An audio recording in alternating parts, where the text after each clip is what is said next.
22 तारीख का दिन भी समझ लीजिए किस प्रकार का ग्रह आपके खेल बना रहा है। 22 अक्टूबर को बुधवार का अवसर है, प्रतिपदा तिथि है और इस दिन नववर्ष आरंभ हो रहा है। सबसे पहले तो आप सबको नववर्ष की बहुत बहुत शुभकामना। ये वास्तविक तौर पर नववर्ष असली नववर्ष है जो भारतीय संस्कृति में आज भी बहुत सारे गुजरात इत्यादि क्षेत्र में तो मनाया जाता है। कार्तिक और स्कंद पुराण के अनुसार से अद्भुत उसका वर्णन है। ग्रहों का योगा योग भी इस समय आपके लिए बड़ा अनुकूल बना हुआ है। बुधवार के दिन ग्रहों का ये योगा योग बनकर तैयार है और बुद्ध महाराज भी सफलता की तरफ अग्रसित होने की तरफ बहुत तेजी से आपके बढ़ते दिखाई दे रहे हैं। ग्रहों का योगा योग इस वक्त बता रहा है कि धर्मयुक्त कार्य करिएगा, आलस्य मत रहिएगा। ग्रह इस वक्त किसी न किसी कारण से आपको थोड़ा आलस में फंसा रहे हैं। आलस्य को तुरंत त्यागें। इस दिन खास तौर पे ध्यान रखें, इस दिन नववर्ष है और इस आपकी 7.5 इस वक्त चल रही है, तो आपको अपने 7.5 को ठीक करने के लिए एक उपाय इस दिन अवश्य करना चाहिए। हो सके तो अपने वजन के बराबर या अपनी इच्छा के अनुसार, अपनी सामर्थ्य के अनुसार से सतनाजे का दान अवश्य करने का प्रयास कीजिएगा। शनि भी अनुकूल हो जाएंगे और कष्टों से दूर करने के योग भी बन जाएंगे।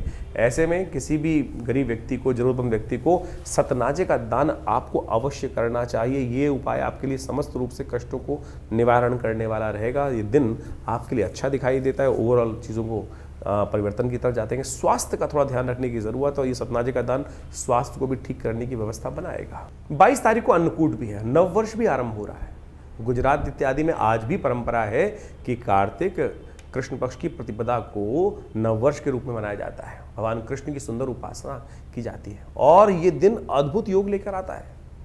इस दिन जैसा जैसा आप करेंगे, जैसा जैसा आपके साथ होगा, पूरे वर्ष उसी प्रकार का योग बन सकता है। तो अच्छे रेजोल्यूशन, आमतौर पे लोग कहते हैं ना, नए साल के दिन से अच्छी अच्छी बातें सोचनी चाहिए, गलत काम नहीं करना चाहिए, अच्छे कपड़े पहनने चाहिए, सुंदर भाव सोचना चाहिए, वो हम 1 जनवरी के साथ जोड़ देते हैं। ज्योतिष के दृष्टिकोण से, स्कंद पुराण के दृष्टिकोण से, स्कंद पुराण में इस बात का वर्णन है कि जो कार्तिक शुक्ल पक्ष की प्रतिपदा है, जिसके दिन अन्नकूट होता है, गोवर्धन की पूजा होती है, उस दिन वो मुहूर्त बनता है कि जैसा जैसा आपके साथ होगा पूरे वर्ष उसी प्रकार के आपके साथ योग घटेंगे।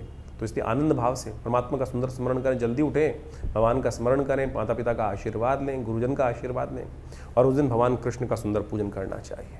भगवान कृष्ण का अन्नकूट के रूप में, अन्न गोवर्धन के रूप में प्रकृति की पूजा करने का जो सिद्धांत है अद्भुत है। 56 भोग लगाए जाते हैं भगवान को। ये 56 भोग का सिद्धांत भी बड़ा विचित्र है। कहा जाता है कि भगवान ने 7 दिन तक 8 पहर हर रोज़ होते हैं, 7 दिन तक भगवान ने अपने जो कनिष्ठिका उंगली के ऊपर पूरे पर्वत को उठा के रखा।